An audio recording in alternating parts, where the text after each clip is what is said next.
अब समय आ गया था कि हम गंगोत्री को अलविदा कहें और एक नई डेस्टिनेशन हर्सिल को एक्सप्लोर करने के लिए आगे बढ़ें। गंगोत्री से हर्सिल की डिस्टेंस अराउंड 26 किलोमीटर है। मन में इसी खुशी भी थी कि गंगोत्री के दर्शन अच्छे से हो गए, लेकिन कहीं ना कहीं गोमुख ट्रैक ना कर पाने की वजह से मन उदास भी था। टाइम कंस्ट्रेंट की वजह से गोमुख ट्रैक, जो कि एक लॉन्ग पेंडिंग था, वो हम नहीं कर पाए। खैर, ट्रिप में हमेशा चीज़ें अपने प्लान के हिसाब से नहीं होती हैं, और वैसे भी ये तो एक अनप्लान ट्रिप था। खैर, इसी बहाने ही सही गंगोत्री फिर से आने का एक रीज़न तो मिल ही गया था। गंगोत्री से हर्षल का रास्ता बहुत ही शानदार है। एक तरफ लश ग्रीनरी और दूसरी तरफ शांत भागीरथी नदी की आवाज़।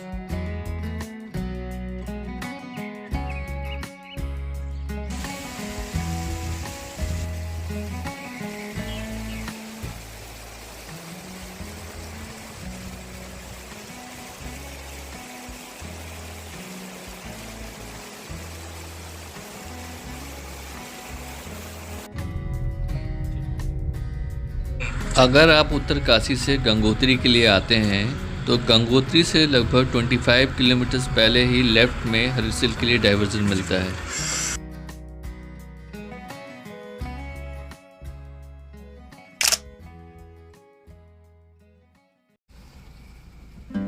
भागीरथी नदी के किनारे बसा हुआ ये छोटा सा गांव हर्सिल अराउंड 9000 फीट के एल्टीट्यूड पे है। अगर आप नेचर और पीस लवर हैं तो ये आपके लिए एक हिडन जेम है।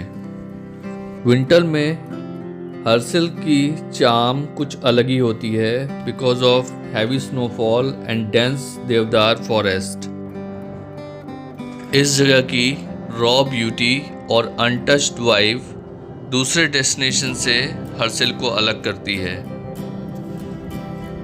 हर्सिल के आसपास कई छोटे छोटे खूबसूरत गांव हैं, जैसे बागोरी विलेज, मुगबा विलेज। इन विलेजेस की अपनी अलग हिस्टोरिकल और रिलीजियस सिग्निफिकेंस है। खास तौर से मुगबा विलेज को बहुत पवित्र माना जाता है, क्योंकि गंगोत्री के कपाट बंद होने के बाद गंगा माता की मूर्ति को वहीं पे ले आया जाता है। ये प्राचीन परंपरा इन विलेजेस को एक यूनिक स्पिरिचुअल आइडेंटिटी देती है। हर्सिल को मिनी स्विट्जरलैंड के नाम से भी जाना जाता है। ये अपने एप्पल और राजमा के लिए बहुत फेमस है।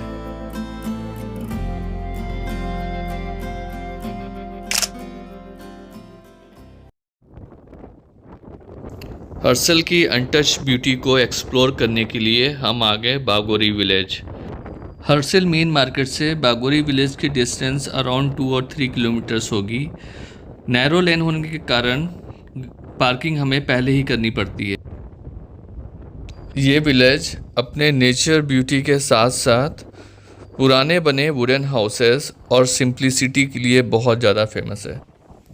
इस जगह को गोस्ट विलेज के नाम से भी जाना जाता है, क्योंकि विंटर में ठंड की वजह से लोग अपने घरों को बंद करके नीचे की जगह जैसे उत्तरकाशी या आसपास की जगहों में चले जाते हैं, तो ठंड के समय में इस गांव में कोई नहीं रहता।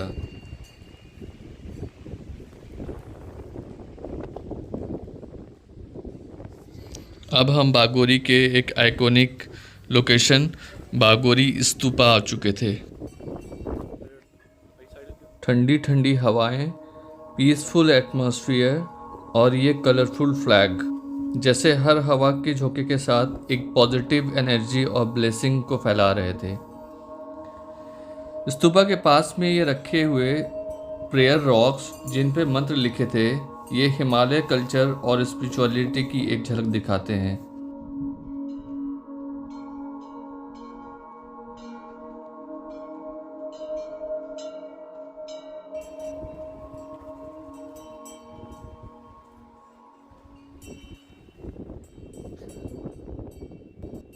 अगर आप बागोरी विलेज विजिट करते हैं तो इस स्तूपा पे कुछ पल जरूर से बिताइए। अब समय था गांव के कुछ और खूबसूरत जगहों को एक्सप्लोर करने का। यहाँ पे बने हुए ये ट्रेडिशनल वुडन हाउसेस और यहाँ पे काम करती हुई लेडीज़ जो कि अपने हाथों से वुलन क्लॉथ्स बनाती हैं। इनके हैंडमेड विंटर क्लॉथ्स की क्वालिटी बहुत अच्छी होती है। हमने भी कुछ पेयर्स घर के लिए लिए। इस नैरो सी लेन में दोनों तरफ बने हुए ट्रेडिशनल हाउसेस, चारों तरफ की खूबसूरती, तेज ठंडी हवा और यहाँ की शांति इस डेस्टिनेशन को बाकी डेस्टिनेशन से अलग और ख़ास बनाती है। विलेज को एक्सप्लोर करने के साथ साथ आज हमारे पास 2 बड़े टास्क थे। एक अच्छे एप्पल की तलाश और साथ में हर्सिल की राजमा की तलाश। एप्पल तो हमें हर जगह यहाँ मिल रहे थे। इनफैक्ट यहाँ के लोग बहुत ही वेलकमिंग हैं। उन्होंने हमें फ्री एप्पल्स कई जगह खिलाए। आज के दिन मैंने अपनी लाइफ के सबसे अधिक एप्पल खाए होंगे। मैंने ही नहीं, इनफैक्ट मेरे दोस्तों ने भी। लेकिन हाँ, राजमा की खोज अभी भी जारी थी। जहाँ भी हम जाते थे हमें खाली हाथ ही लौटना पड़ता था।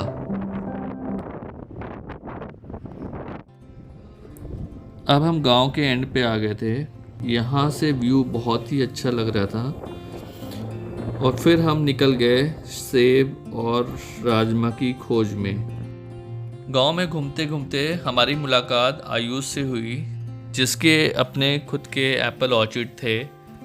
फिर हम यहाँ पे गए और अपने मन पसंदीदा एप्पल को चुना, प्लग किया और फिर पैकिंग में इसकी हेल्प की। यहाँ पे रेड डिलीशियस और रॉयल कैटेगरी के एप्पल थे। ये देखिए क्या है, इसको हम लोग पेटी में रखने जा रहे हैं और उसमें से मैडम बाद में आए हैं खुद से एप्पल देखो। ये वाला अच्छा है, इसको हम लोग अभी पैक करेंगे। सो फाइनली एप्पल की तलाश ख़त्म हुई। हमें बहुत अच्छे क्वालिटी के एप्पल्स, रेड और ग्रीन हमने एप्पल लिए और राजमा बड़ी मुश्किल से हमें एक आंटी ने दिया। एक तो प्रोडक्शन होने लगा है और दूसरी जो है अभी हार्वेस्टिंग नहीं हुई थी।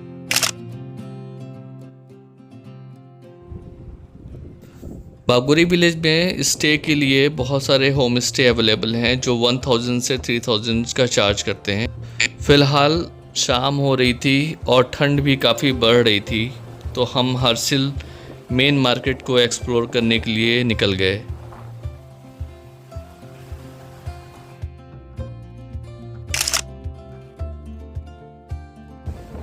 हर्सिल से बागोरी विलेज के बीच में रोड साइड पे ये एक छोटा सा पुल है।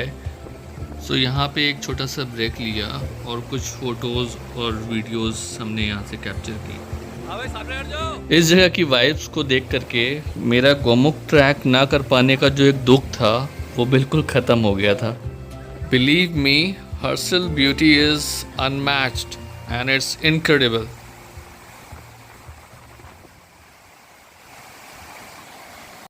हर्सिल मेन मार्केट में होटल चेक इन करने के बाद मैं हर्सिल के उस फेमस आइकॉनिक लोकेशन की खोज में निकल गया, जिसकी वजह से अभी भी लोग हर्सिल को याद करते हैं। राम तेरी गंगा मैली मूवी में दिखाया हुआ ये पोस्ट ऑफिस काफ़ी फेमस है और एक हर्सिल का व्यू पॉइंट है। ठंड काफ़ी बढ़ गई थी, इसलिए हम अब होटल में रेस्ट करने के लिए आ गए। हर्सिल की मॉर्निंग भी काफ़ी खूबसूरत और वाइब्रेंट थी। तेज चटक धूप में लस ग्रीनरी के साथ हर्सिल का नज़ारा कुछ और ही था। अब समय आ गया था कि हम हर्सिल को अलविदा कहें, लेकिन पता नहीं क्यों पहाड़ों पे आते समय तो बहुत ज़्यादा एक्साइटमेंट होती है, लेकिन वापस जाते समय एनर्जी कहीं खो सी जाती है। दिल करता है कि बस यहीं पे कहीं रुक जाएं। लेकिन अगली यात्रा की उम्मीद के साथ हम यहाँ से विदा ले रहे हैं। मिलते हैं एक नए सफ़र में एक नए मंजर के साथ। For now, bye bye. We will see you in the next video and stay connected with nature, and please do share your feedback. Thank you.